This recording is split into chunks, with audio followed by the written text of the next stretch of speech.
కూటమి ప్రభుత్వం ఏమంటుందంటే జగన్మోహన్ రెడ్డి గారు చేసే ప్రతి ఒక్కటి కూడా కుల రాజకీయం అని చెప్పి కూటమి ప్రభుత్వం చెప్పింది. వైసీపీ కార్యకర్తలు ఏమంటున్నారు, అసలు కుల రాజకీయాలు చేసేదే మీరు అని చెప్పి జగన్మోహన్ రెడ్డి గారు.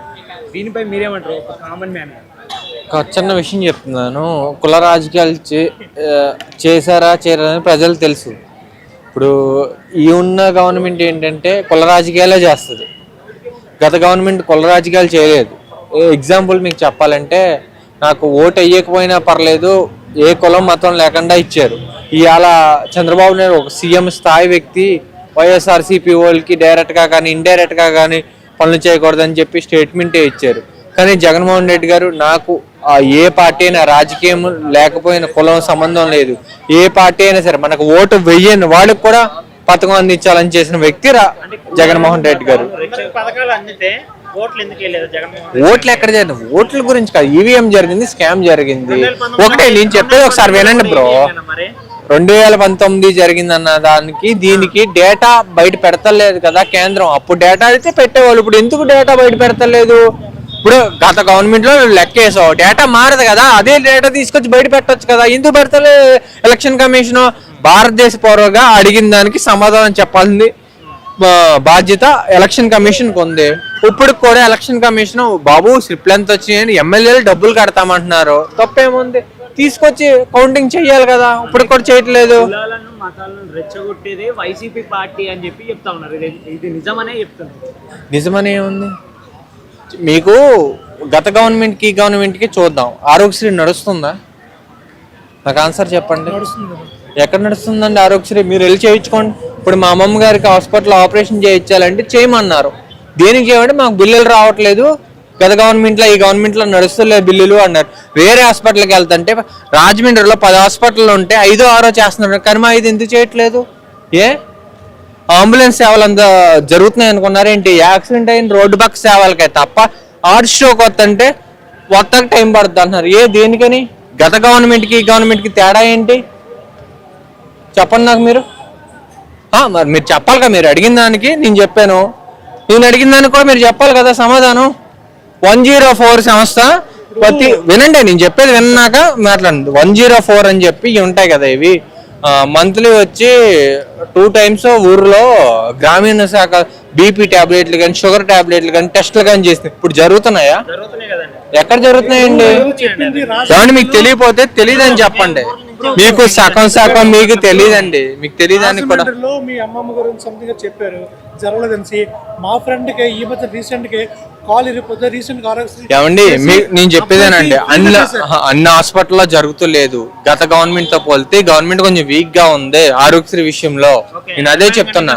ఇప్పుడు వీక్ గా ఉందంటే గత ప్రభుత్వం రోడ్లు బాగా వేశారంటే ఈ ప్రభుత్వం బాగా రోడ్లు వేశారు. ఏదండి రోడ్లు ఎందుకు వెళ్ళలేదండి? 2.5 years కోవిడ్ అండి, రాష్ట్ర దేశాలే స్తంభించిపోయినాయండి. అదే అండి మీరు చెప్పేదానికి. 2.5 years లో ఇన్కమ్ లేదండి స్టేట్ కి, మొత్తం ఖర్చు పెట్టారు. కోవిడ్ వస్తే ఎంత మందికి కోవిడ్షీల్డ్ వ్యాక్సిన్స్ వేసారు, ఎంత మెడికల్ గా ఖర్చు అయింది? ఇప్పుడు చెప్పండి దానికి మీరు సమాధానం. కేంద్రం ఆయన ఆదుకుందామని మన రాష్ట్రానికి సపరేట్ గా అసలు లోటు బడ్జెట్ అన్నారు. లోటు బడ్జెట్ అన్నప్పుడు నేను చెప్పేది వినండి. లోటు బడ్జెట్ అన్నప్పుడు మన కోవిడ్ వచ్చినప్పుడు అంత స్టేట్కి అయినా మన అన్ని స్టేట్లతో సమానంగానే ఇచ్చిందా, లేదా మన ఆంధ్రప్రదేశ్ లోటు బడ్జెట్ అని ఎక్స్ట్రా నిధులన్నా ఇచ్చిందా? ఇవ్వలేదు కదా. ఇవ్వలేని దానికి కూడా నడుపుకుందే కదా మన ఆంధ్ర. రెస్పాన్సిబిలిటీ చేశాడు కాబట్టి కాదు, అది కూడా చేయవలసిన, రోడ్లు కూడా చేయవలసిన. అవునండి, బడ్జెట్ ఉండాలి కదా. మీ దగ్గర డబ్బులు ఉన్నాయనుకోండి, 2 సంవత్సరాలు కోవిడ్ వచ్చి రాష్ట్రం దేశమే అల్లాడిపోయినప్పుడు రోడ్లు వేయాలంటే ఏలేని సిచ్యువేషన్ వచ్చింది. ఇప్పుడు ముందు మనుషులు కాపాడుకుంటావా, రోడ్లు వేసుకుంటావా? నాకు ఆన్సర్ చెప్పండి మీరు. ఇప్పుడు భారతదేశమే కాదు, దేశాలన్నీ అల్లాడిపోయింది. కోవిడ్ లో రాష్ట్ర ప్రభుత్వం ఎంత బాగా చేసింది. ధనిక రాష్ట్రం అనేది తెలంగాణయే చేయలేదు, మిగతా స్టేట్స్. భారతదేశ ప్రధానమంత్రి గారు ఏమన్నారు, ఇండియాలో నెంబర్ 1 సేవలు అందించిన ఫస్ట్ రాష్ట్రం ఏపీ అని వచ్చింది. ఎందుకు వచ్చింది? మా ఇంటి పక్కన కరోనా, చుట్టుపక్కల అంతా కరోనా. వాలంటీర్ వెళ్ళి ఎంత చేశారు? మనిషిని పట్టుకుంటే సొంత కొడుకు తండ్రి పట్టుకోలేదు కదండి. అదే జగన్మోహన్ రెడ్డి గారు గవర్నమెంట్ ఎంప్లాయీస్ ని వైన్స్ దగ్గర లైన్ లో నిలబెట్టడానికి ఆ విధంగా కూడా యూజ్ చేసుకున్నాడు కదా గవర్నమెంట్ ఎంప్లాయీస్. గవర్నమెంట్ ఏమండి, గవర్నమెంట్ అన్నాక కొన్ని సార్లు జరుగుతూ ఉంటాయండి. గవర్నమెంట్ గవర్నమెంట్ ఏమి ఏమండి టీచర్స్ ని కూర్చోబెట్టి ఎవరో కూర్చోబెట్టలేదండి ఎన్ని ఫేక్ న్యూస్లు. వీడియోలు కూడా వచ్చినాయి. సోషల్ మీడియా అని కొట్టు, టీచర్స్ అని కొట్టు, ముందు వచ్చేది అదే వస్తుంది. సాక్షిలోనే వస్తుందా? చెప్పండి. అంటే గవర్నమెంట్ ఎంప్లాయీస్ ని ఆ విధంగా వాడుకోవడం, అంటే శాలరీస్ ఇస్తున్నాగా అని చెప్పి ఆ విధంగా వాడుకోవడం, ఒక వైన్ స్మార్ట్ దగ్గర అక్కడ నిలబెట్టి క్యూలో కరోనా టైంలో ఆ విధంగా వాళ్ళతో పనులు చేయించుకోవడం ఎంతవరకు కరెక్ట్? అంటే గురువు అంటే ఒక రెస్పెక్ట్ ఉంటుంది. అవును, అది మిస్టేకే కదా. అదే చెప్తున్నాను నేను అదే మిస్టేక్ అని చెప్తున్నాను కదా. మిస్టేక్ చాలా చేసారు కాబట్టి ప్రజల నుండి రెస్పాన్స్ వచ్చి ఆ గవర్నమెంట్ ఓడిపోయింది అని చెప్పి చెప్తా ఉన్నారు. ప్రతి గవర్నమెంట్ లో మిస్టేక్స్ జరుగుతాయి, ఇవి జరుగుతూ ఉంటాయి. కాకపోతే ఆరోగ్య వ్యవస్థ బాగాలేదు, విద్యా వ్యవస్థ కూడా కొంచెం దెబ్బతింది. విద్యా వ్యవస్థ ఇప్పుడు దెబ్బతింది. అదే రికార్డ్స్ తీయండి. ఇప్పుడు నేను ఇస్తున్నా కదా, ఈ గవర్నమెంట్ లోనే గవర్నమెంట్ విద్యా వ్యవస్థ ఎలా ఉంది, ప్రైవేట్. ఇప్పుడు ఈ గవర్నమెంట్ కి గత గవర్నమెంట్ స్కూల్స్ ఎప్పుడన్నా భారతదేశ చరిత్రలో ఎప్పుడన్నా స్కూల్స్ రెవెన్యూ చేయడం చూసారా మీరు? మరే చెప్పండి. మంచి జరిగినప్పుడు చెప్పరు. ఏం చేస్తున్నారు? తన నియోజకవర్గం ఒకటే కాదు, ప్రతి కాన్స్టిట్యున్సీ చూడాలి. అలా కొడుకుని ఇప్పుడు జాయిన్ చేసి చూపించుకుంటా కాదు, ప్రతి వేరే కాన్స్టిట్యున్సీలో కూడా చెయ్యాలి కదా. నేడు నాడు కింద హాస్పిటల్స్ గత గవర్నమెంట్ చేసినాయి. అవి ఎక్కడి పనులు అక్కడే ఉన్నాయి, ఏ చేయొచ్చు కదా. అవి అలాగే వదిలేశారు. గవర్నమెంట్ హాస్పిటల్ బాగుంటే పేద ప్రజలు ట్రీట్మెంట్ చేయించుకుంటారు కదా. మరి అమరావతి పనులు ఎందుకు ఆపేశారు జగన్మోహన్ రెడ్డి గారు? ఏమండి ఎక్కడ జరగలే? ఏమండి ఎక్కడ అమరావతి ఏమండి ఎక్కడ ఏం ఆపలేదండి జగన్మోహన్ రెడ్డి గారు. పనులు ఏమి ఆపలేదు, నిధులు లేక కదా. వైజాగ్ లో అంతంత బిల్డింగ్లు కట్టచ్చా? ఎంత బిల్డింగ్లు కట్టారు వైజాగ్ లో? అంతంత ఒక కొండ పగల కొట్టేలా మరి కట్టచ్చా? కొండ పగల ఏమండి ఋషికొండ అన్న కట్టారు. దేనికి ఎవరి కోసం కట్టారు? ఆయన కోసమే. ఏమండి అది గవర్నమెంట్, అది ఒకనండి, అది ప్రైవేట్ వాళ్ళది కదా, గవర్నమెంట్ అండి. రేపు పొద్దున సీఎం వచ్చినా అది స్టార్ హోటల్ కింద కూడా ఉపయోగించుకుని ఏమండి అమరావతి పనులు ఏమీ ఆపలేదు. అది మీరు ఊహించుకున్నారు. ఇప్పుడైనా ఏం జరుగుతున్నాయి చెప్పండి పనులు. అప్పటికి ఆ నీళ్ళు తోడతాం పోతాం తప్పితే.